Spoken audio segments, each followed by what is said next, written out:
तो पहले तो शिक्षा मित्र तब बन गए नियोजित शिक्षक। अब नियोजित शिक्षक से अब क्या हो रहा है, तो अब कह रहे हैं कि विशिष्ट शिक्षक बनेंगे। ठीक है, अब विशिष्ट शिक्षक बाद हो गया विद्यालय अध्यापक हैं, तो इसमें प्रधान शिक्षक हैं, तो कोई प्रधानाध्यापक हैं। भांति भांति का नाम दिया जा रहा है। हम सरकार से यह पूछना चाहते हैं कि नाम बदल दिए तो कामों में बदल देते।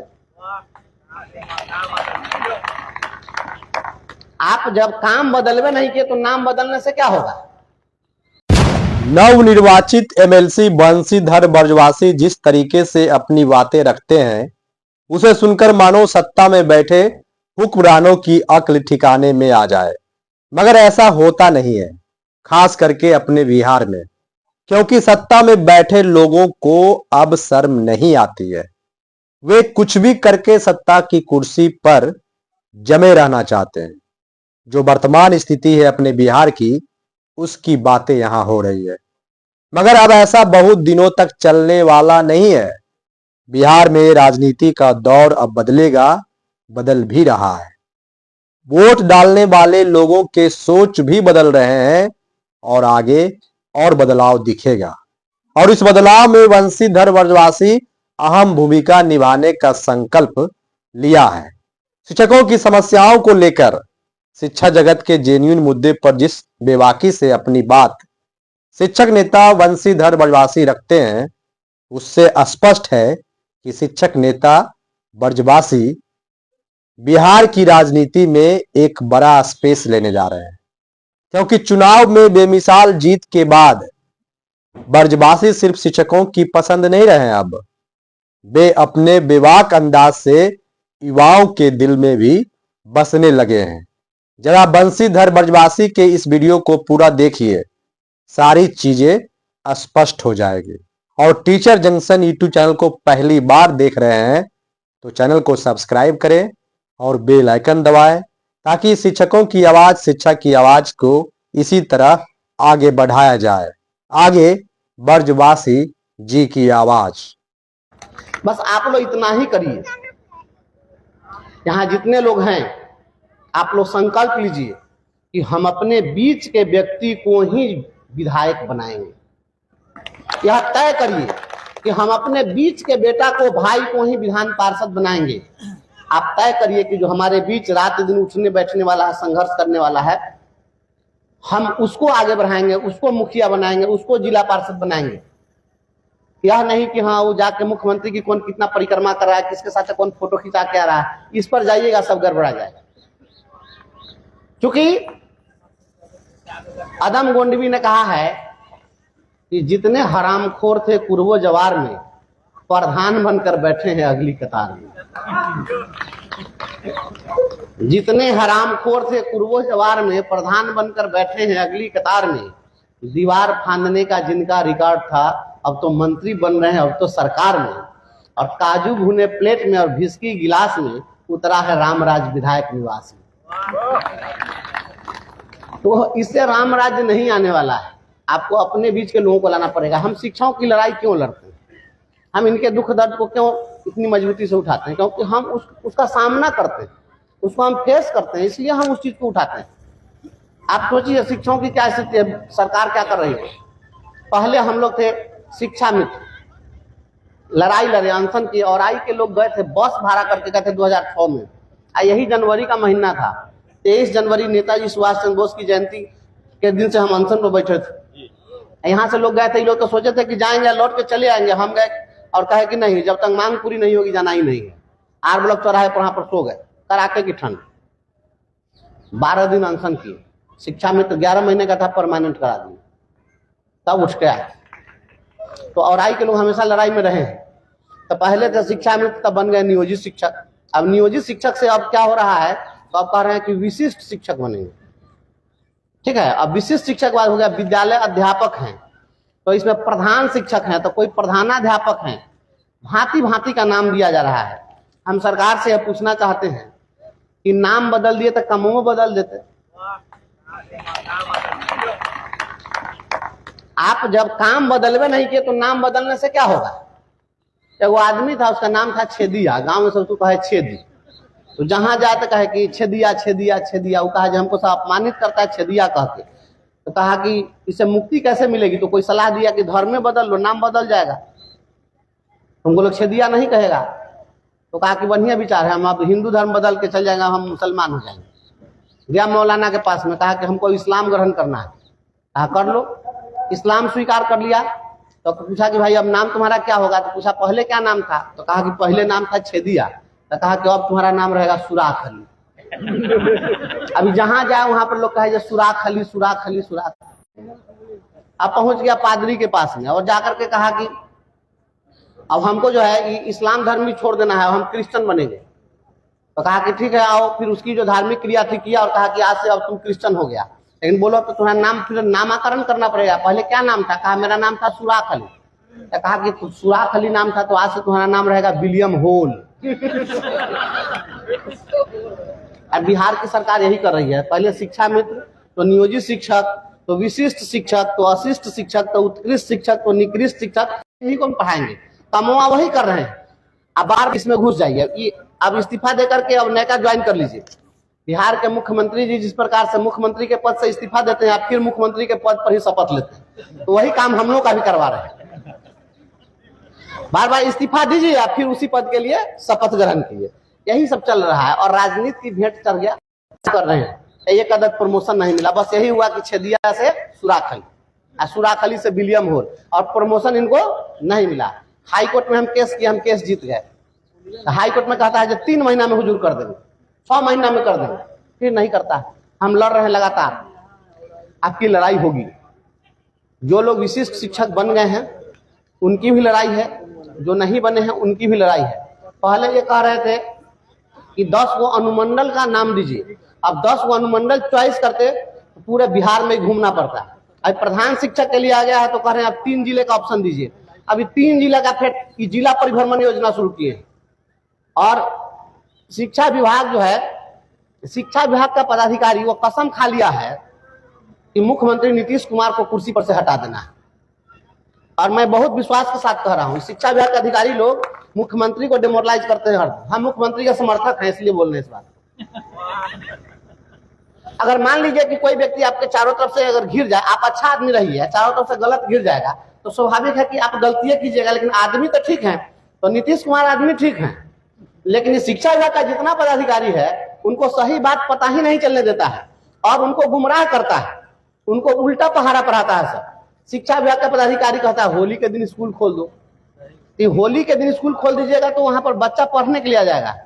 दिवाली के दिन स्कूल खोल दीजिए, ईद के दिन स्कूल खोल दीजिए, दशहरा के दिन स्कूल खोल दीजिए, नया साल के दिन स्कूल खोल दीजिए, मकर संक्रांति के दिन स्कूल खोल दीजिए। तो आप बताइए, हम तो सदन में जाएंगे तो इस बात को पूछेंगे, हमको पूछना है मुख्यमंत्री जी से कि मुख्यमंत्री जी ये आपको कोई सलाह देता है कि शिक्षा विभाग के ही बड़ा बड़ा जो अधिकारी है उसको सलाह देता है, आई सलाह कोई पंडित देता है कि कोई मौलाना देता है कि कोई पादरी देता है, ये कौन सिखा दिया है कि पर्व त्योहार के दिन स्कूल खोल दीजिएगा, उस शुभ मुहूर्त में जितना बच्चा पढ़ेगा सब कालिदास के बाप बन जाएगा।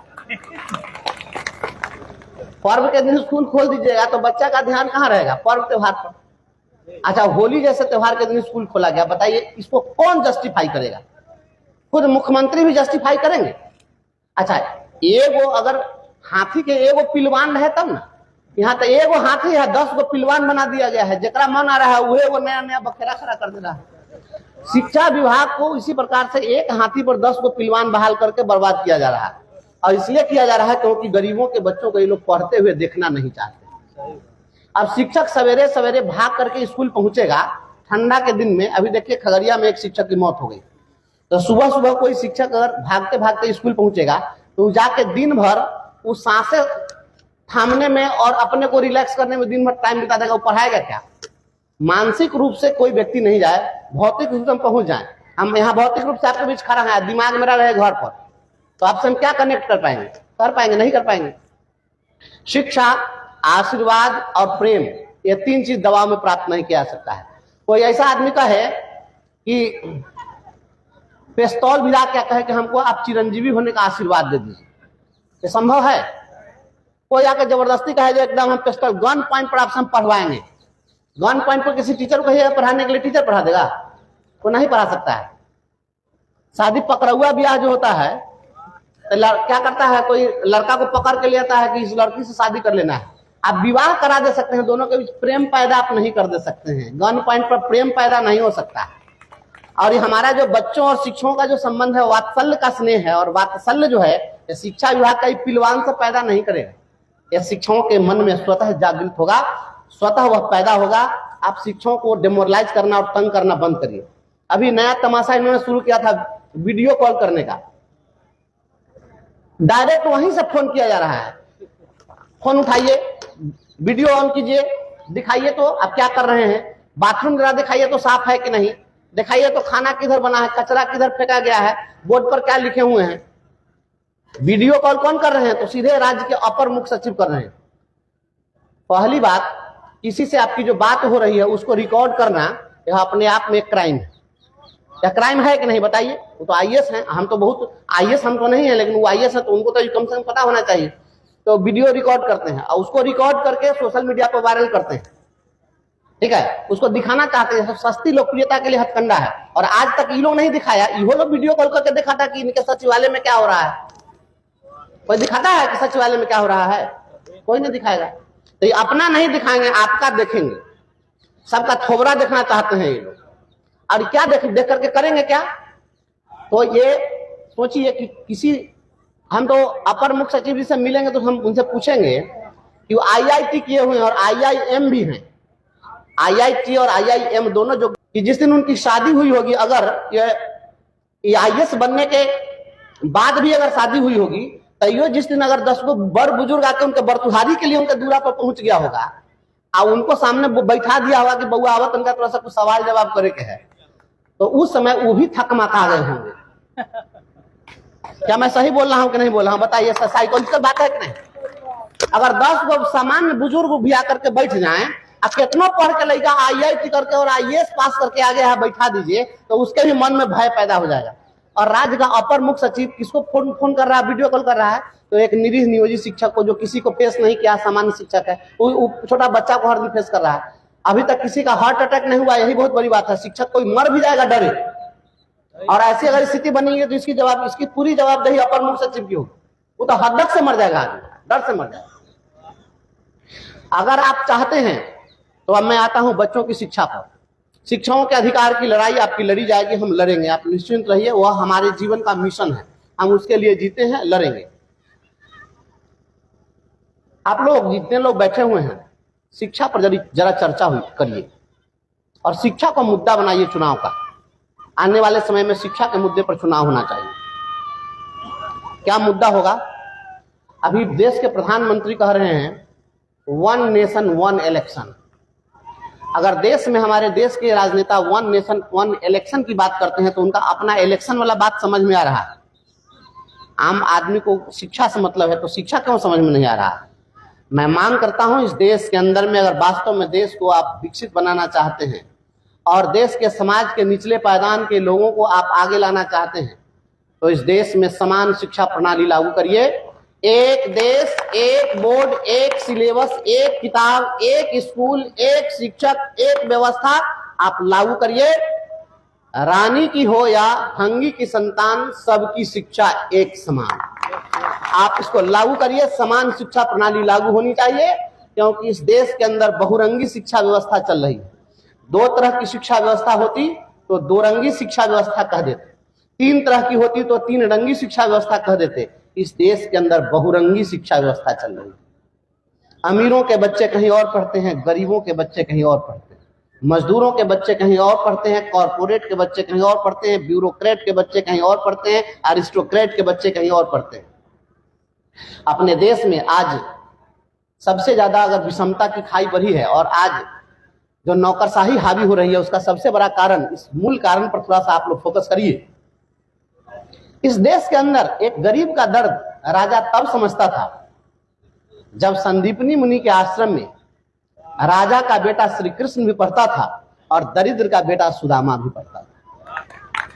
जब दरिद्र का बेटा सुदामा पढ़ेगा और उसके साथ राजा का बेटा कोई राजकुमार पढ़ेगा और फिर वही राजकुमार जब राजा बनेगा तो दरिद्र सुदामा का भी दर्द समझेगा। लेकिन जो बोर्डिंग स्कूल में पढ़ने वाले अधिकारी हैं, वह मजदूरों का दर्द कभी समझ नहीं सकते हैं, उसके साथ वो कभी खड़ा नहीं हो सकते हैं। इसलिए इस देश के सारी समस्या का मूल कारण है कि यहाँ पर गरीबों के बच्चे कहीं और पढ़ रहे हैं, अमीरों के बच्चे कहीं और पढ़ रहे हैं। आप पूरे देश में कॉमन स्कूल सिस्टम लागू कर दीजिए, समान शिक्षा प्रणाली लागू करिए, गरीबों के बच्चे भी वही किताब पढ़ें, वही सिलेबस पढ़ें। आपको पता है, आप हैरत होगी, 9th क्लास में जाइए, हिंदी की एक पूरक किताब है, उस हिंदी की जो पूरक किताब है उसमें मनोज तिवारी का व्यक्तित्व पढ़ाया जा रहा है। मैं सदन में दिखाऊंगा, आप लोगों को पता है, गरीब का बेटा पढ़ रहा है सरकारी स्कूल में, तो आप उसको मनोज तिवारी का व्यक्तित्व पढ़ाइएगा, वही मनोज तिवारी जो गीत गाता है बगल वाली जान मारे लो। तो गरीब के बच्चा का आदर्श कौन बनेगा? मनोज तिवारी। और अमीर के बच्चा का आदर्श कौन बनेगा? आइंस्टाइन। और जब नौकरी की परीक्षा आप लीजिएगा तो उसमें सवाल पूछेगा आइंस्टाइन से, मनोज तिवारी से सवाल नहीं पूछेगा। देश में जो हो रहा है, आने दीजिए समय, पूरे देश में अभियान चलेगा। सदन के अंदर तो हम बोलेंगे ही, सड़कों पर भी आवाज उठेगी और जन जन से आवाज आएगी। इसके लिए लड़िए, जाति पाति में मत बटिए। जाति में अगर बटिएगा तो जान लीजिए यही जाति पाति करने वाले जो लोग हैं, यही लोग सबसे ज्यादा खतरनाक लोग समाज के लिए। और मैं तो एक और अपील करता हूं कि जितने भी लोग हैं यहाँ पर, आप सभी लोगों से मैं आग्रह करता हूं, एक काम करिए। यह बेनीपुरी जी की धरती है, बेनीपुरी जी से सीखिए। उनका वास्तविक नाम रामवृक्ष बेनीपुरी नहीं था, वास्तविक नाम जो था उसमें उनका जातिगत टाइटल लगा था, लेकिन उनको लगा कि जातिगत टाइटल होने के कारण, जातिगत टाइटल के कारण समस्या हो रही है, तो उन्होंने अपना जातिगत टाइटल हटा करके अपने गांव का टाइटल जोड़ा था और बेनीपुरी अपने नाम में लगाया था। समाज में सबसे पहला काम होना चाहिए, जातिगत टाइटल समाप्त हो जाना चाहिए। जातिगत टाइटल सभी लोग हटाइए। जातिगत टाइटल जब तक रहेगा तो आप दोनों तरफ से समस्या है। कोई सवर्ण है तो किसी अवर्ण के पास जा रहा है तो कह रहा है ओ ये तो बुझा रहा फॉरवर्ड है, और किसी सवर्ण के यहाँ कोई दलित जा रहा है तो कह रहा है एक नाम में तो रविदास जुड़ल है, नहीं तो बुझा रहा है जो। जातिगत टाइटल समाप्त होना चाहिए। होना चाहिए कि नहीं होना चाहिए बताइए? इस चीज को समाज में उठाइए और समान शिक्षा प्रणाली की वकालत कीजिए, और उसके आगे भी बात हम लोग करेंगे। समान शिक्षा के बाद भी आगे बात जाएगी। और एक और बात मैं जोड़ते हुए बात को समाप्त करूंगा। इस देश के अंदर में जो मनरेगा के मजदूर हैं, जो अशिक्षित हैं, अनपढ़ हैं, अंगूठा छाप हैं, उनके लिए भी रोजगार गारंटी योजना है ना, कि साल में उनको 100 दिन या 200 दिन रोजगार देने की गारंटी, 100 दिन के रोजगार की गारंटी है। तो इस देश के हुक्मरानों को, देश के राजनेताओं को मजदूर की चिंता है कि जो अनपढ़ है, अशिक्षित है, अज्ञानी है, बेहुनर है, उसको रोजगार की गारंटी होनी चाहिए। और जो पढ़ा लिखा लोग है, जो बीए पास है, एमए पास है, उसके लिए बेरोजगारी भत्ता मिलना चाहिए। कितनी शर्मनाक बात है। इस देश के अंदर मैं मांग करता हूं कि अगर आपने डिग्री दी है तो स्नातक की एकमात्र ऐसी डिग्री है जिसके साथ प्रतिष्ठा जैसा शब्द जुड़ा है। स्नातक प्रतिष्ठा, यह प्रतिष्ठा जैसा शब्द किसी डिग्री में जुड़ा हुआ नहीं है, एकमात्र डिग्री। और जब आपकी यूनिवर्सिटी किसी को सर्टिफिकेट देकर अवार्ड करती है कि आज से आप प्रतिष्ठित हो गए, अब आप समाज में एक प्रतिष्ठित व्यक्ति के रूप में आप आज से स्थापित होंगे, तो आपने यूनिवर्सिटी से सर्टिफिकेट देकर अवार्ड कर दिया, प्रतिष्ठित व्यक्ति घोषित कर दिया, और वह प्रतिष्ठापूर्ण जीवन जीने के लायक कमा नहीं पा रहा है। इससे बड़ा दुर्भाग्यपूर्ण कुछ हो नहीं सकता है। इसलिए इस राज्य के अंदर, इस देश के अंदर स्नातक रोजगार गारंटी योजना लागू होनी चाहिए कि अगर आपने स्नातक किया तो डिग्री नहीं दो, या तो डिग्री नहीं दो, नहीं तो अगर डिग्री आपने दी है, डिग्री यदि आपने दी है तो उसको प्रतिष्ठापूर्ण जीवन जीने के लायक आप उसके रोजगार की भी गारंटी सुनिश्चित करिए। स्नातक रोजगार गारंटी योजना लागू करिए। और एक बात और, जितने युवा साथी हैं, जो लोग किसी पार्टी से जुड़े हुए नहीं हैं और जो चाहते हैं कि हम आगे आएं और काम करें, मैं कोई पॉलिटिकल व्यक्ति नहीं हूं, मैं सेंटिमेंटल व्यक्ति हूं। और हमेशा ध्यान रखिएगा, मैं प्राइमरी स्कूल टीचर का बेटा हूं, छल प्रपंच मुझको बहुत नहीं आता है, मैं स्ट्रेट फॉरवर्ड काम करता हूं। जिसके साथ जुड़ा तो जुड़ा।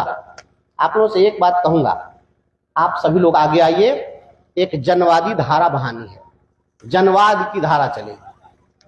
हम आप लोगों को जोड़ना चाहते हैं, अपने मुहिम में शामिल करना चाहते हैं। आप आगे आइए, काम उसके लिए करना है जो समाज के निचले पायदान पर अंतिम व्यक्ति के रूप में खड़ा है, उसको केंद्र बिंदु में रखकर हमें काम करना है। हमें बड़े लोगों के लिए काम नहीं करना, बड़े लोगों के लिए बहुत लोग उनके साथ हो जाते हैं। हमें उन लोगों के लिए काम करना है जिसका कोई नहीं सुन रहा है। और आपकी आवाज कोई दबा दे, मेरी आवाज को कोई दबा दे, ऐसी कोई ताकत बिहार में पैदा नहीं हुई है। क्या इस आवाज को कोई दबा नहीं सकता है? बस यही कहूंगा कि माझी तेरी कश्ती के तलबगार बहुत है, इस पार कुछ मगर उस पार बहुत।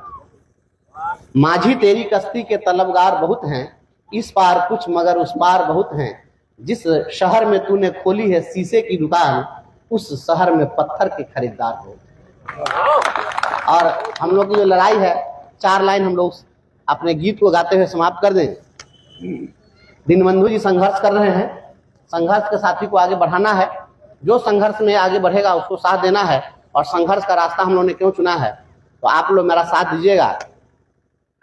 इसलिए राह संघर्ष की हम चुने, जिंदगी आंसुओं में नहाई न हो। इसलिए राह संघर्ष की हम चुने, जिंदगी आंसुओं में नहाई न हो।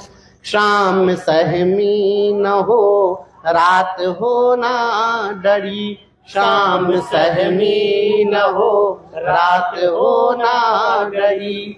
भोर की आंख फिर डबाई न हो, भोर की आंख फिर डबाई न हो। इसलिए राह संघर्ष की हम चुने, जिंदगी आंसुओं में नहाई न हो। इसलिए राह संघर्ष की हम चुने, जिंदगी आंसुओं में नहाई न हो। और क्यों हो किसी के लिए मखमली बिस्तरा, हो किसी के लिए मखमली बिस्तरा, हो किसी के लिए मखमली बिस्तरा, हो किसी के लिए मखमली बिस्तरा। और किसी के लिए एक चटाई न हो, और किसी के लिए एक चटाई एक साथ हो। इसलिए राह संघर्ष की हम चुने, जिंदगी आंसुओं में नहाई न हो।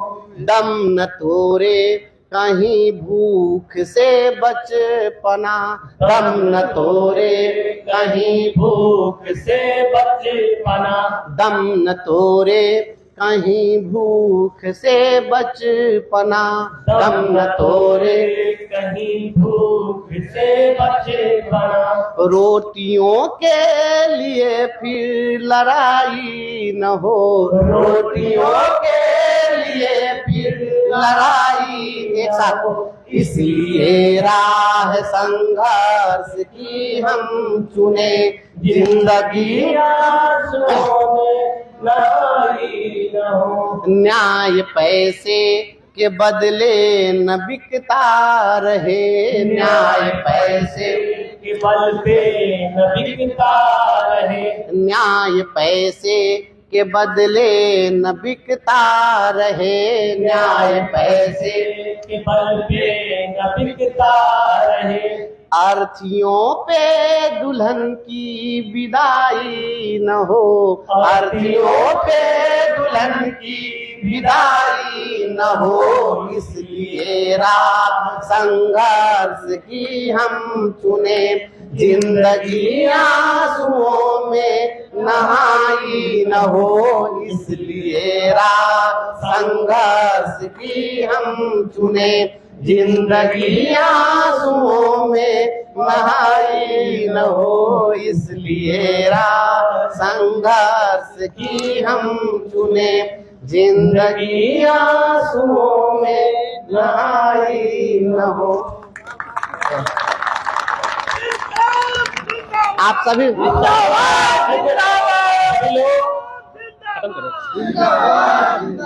आप सभी लोगों ने इतनी देर तक बहुत ही धैर्य के साथ सुना। आप सभी लोगों ने साथ सहयोग दिया। मुझे जैसे एक सामान्य से कार्यकर्ता को, एक सामान्य से शिक्षक को आप लोगों ने विधान परिषद में भेजा है। हमारे गार्जियन जब बोल रहे थे तो इन्होंने कहा कि आप जिस उम्मीद के साथ लोगों ने जिताया है उस उम्मीद पर खरा उतरेंगे। मैं बहुत ही विश्वास के साथ आपको कहना चाहता हूं कि आपने जिस लिए मुझे चुना है, इसके अलावा मुझे कुछ आता ही नहीं है कि मैं दूसरा कुछ, मैं यही कर सकता हूं, इसके अलावा